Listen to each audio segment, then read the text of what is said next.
Le smartphone professionnel, cet outil qu'on a en permanence dans la main, est bien plus qu'un téléphone. C'est une véritable extension de notre bureau. Le problème, si on ignore les risques, on expose directement les données de l'entreprise.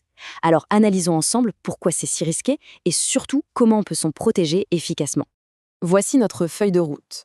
On va commencer par un incident bien réel pour comprendre les enjeux. Ensuite, on verra pourquoi le smartphone est une cible privilégiée, puis comment les menaces s'y infiltrent, les fameuses applications. On parlera aussi des dangers de notre environnement quotidien et on terminera avec le protocole de défense, les gestes qui sauvent.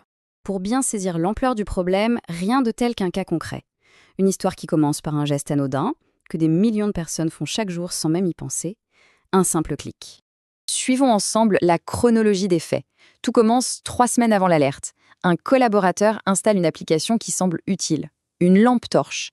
Puis, un lundi, les premiers signaux faibles apparaissent, des notifications un peu bizarres. Et le mercredi, c'est la confirmation. Un client appelle. Une fuite de données confidentielles est avérée. L'analyse technique a vite révélé le coupable. C'était l'application de lampe torche. En apparence inoffensive, elle avait demandé et obtenu des accès très larges, aux messages, aux contacts, aux micros, aux fichiers. Et pendant 3 semaines, en silence, elle a tout simplement transféré ces informations vers un serveur pirate. Cet incident, il illustre parfaitement pourquoi le smartphone professionnel est devenu une cible de choix pour les attaquants. Ce n'est pas juste un téléphone, non. C'est un véritable coffre-fort numérique en bulot. Cette analogie est très parlante.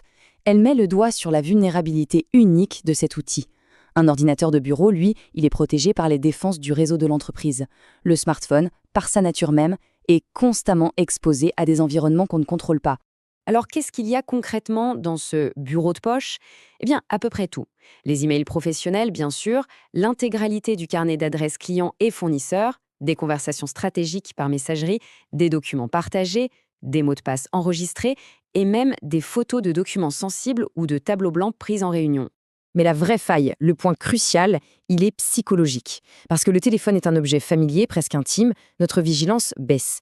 On y installe des applications avec une légèreté qu'on n'aurait jamais sur notre ordinateur de travail. Et c'est précisément cette faille de comportement que les attaquants exploitent. Justement, parlons-en. Dans la grande majorité des cas, la compromission d'un smartphone a une seule et même origine, l'installation d'une application malveillante. C'est de loin le vecteur d'attaque le plus courant et le plus efficace. Il faut bien comprendre qu'il y a 2 mondes. D'un côté, les boutiques officielles, comme le Play Store ou l'App Store, où des filtres de sécurité sont appliqués. C'est une première barrière. Et de l'autre, tout le reste. Les liens reçus par SMS, par email, les sites web. Là, il n'y a absolument aucune garantie. Installer une application depuis une source non officielle, c'est vraiment laisser entrer un inconnu chez vous sans lui demander qui il est. Regardez cet autre exemple, très concret. Un collaborateur cherche un scanner de documents, il en trouve un sur un site web. Premier drapeau rouge, le système d'exploitation lui-même affiche une alerte claire. Elle est ignorée. Deuxième drapeau rouge, et il est immense. Regardez les permissions demandées.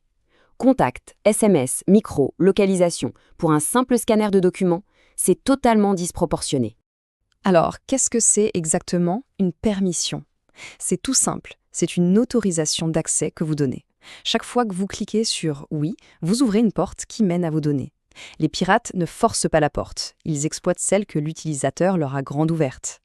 Voici un autre cas d'école, encore plus sournois, un jeu de puzzle. Regardez les justifications, elles ont l'air plausibles, presque sympathiques. Invitez vos amis, trouvez des joueurs. Mais en réalité, c'est un prétexte pour une collecte massive de données. Et pour l'accès au microphone, il n'y a même pas de justification. Pourtant, dans la précipitation, on accepte tout. Et le résultat ? Il est chiffré. En arrière-plan, cette petite application a aspiré et exporté l'intégralité du carnet d'adresses. 340 contacts professionnels avec nom, numéro de téléphone et adresse email se sont retrouvés dans la nature. Voilà la question qu'il faut se poser systématiquement, à chaque installation. Est-ce que la permission demandée a un rapport logique avec la fonction de l'application ? Une appli de météo qui demande l'accès à votre position, oui, c'est cohérent. Une calculatrice qui veut lire vos contacts, non, ça ne l'est absolument pas. C'est le signal d'alerte ultime. Et face à une demande qui n'est pas cohérente, la procédure est simple, immédiate et non négociable. On refuse la permission et on désinstalle l'application.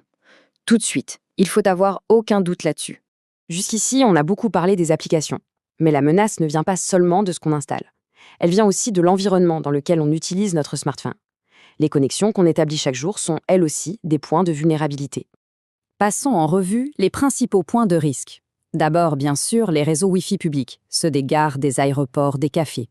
Ensuite, le Bluetooth, surtout quand il est activé en permanence et visible par tous. Il y a aussi la reconnexion automatique à des réseaux qui peuvent être usurpés. Et enfin, un risque comportemental. Le mélange des usages, quand l'appareil professionnel sert aussi à des fins personnelles. Pour le Wi-Fi public, le mécanisme est assez direct. Sur un réseau ouvert, non sécurisé, une personne malveillante sur ce même réseau peut, avec des outils relativement simples, écouter tout ce qui passe. Cela inclut vos identifiants de connexion, le contenu de vos emails, de vos messages, tout ce qui n'est pas chiffré. Bien, maintenant qu'on a identifié les menaces, que ce soit les applications ou l'environnement, il est temps de passer aux solutions concrètes. Cette dernière partie, c'est votre protocole de sécurité, un plan d'urgence en cas de problème et des habitudes à prendre au quotidien. En cas de perte ou de vol, le facteur temps est absolument critique. Il faut agir vite et dans le bon ordre. Étape 1, on prévient le service informatique. Immédiatement. Eux seuls peuvent lancer les mesures à distance. Étape 2, on change les mots de passe de tous les comptes pro. Étape 3, on contacte son opérateur pour suspendre la ligne. Et enfin, étape 4, si des données de clients ou de partenaires étaient sur le téléphone, on notifie l'autorité de protection des données. Chaque minute de perdu est une minute de risque en plus. Mais la meilleure réaction, c'est celle qu'on a préparée à l'avance. C'est pour ça qu'il est impératif, non pas demain, mais aujourd'hui, d'activer les fonctions de localisation et surtout d'effacement à distance. C'est l'unique filet de sécurité qui permet de neutraliser la menace une fois qu'on a physiquement perdu l'appareil. Pour terminer, récapitulons les 8 réflexes essentiels à intégrer. Voyez-les comme votre hygiène numérique quotidienne. 1. On verrouille son téléphone toujours. 2. On utilise uniquement les boutiques officielles. 3. On lit les permissions avant de dire oui. 4. On coupe le Wi-Fi et le Bluetooth quand on ne s'en sert pas. 5. On ne prête pas son téléphone professionnel. 6. On fait toutes les mises à jour sans attendre. 7. On active la localisation à distance maintenant. Et 8. On signale le moindre doute ou incident au service informatique sans délai. Au final, la question est assez simple. Ce formidable outil qu'est le smartphone peut être soit votre meilleur collaborateur, soit votre plus grande faille de sécurité. La différence entre les deux, ce n'est pas la technologie. C'est uniquement la rigueur avec laquelle on applique les pratiques que nous venons de voir. Le choix nous appartient.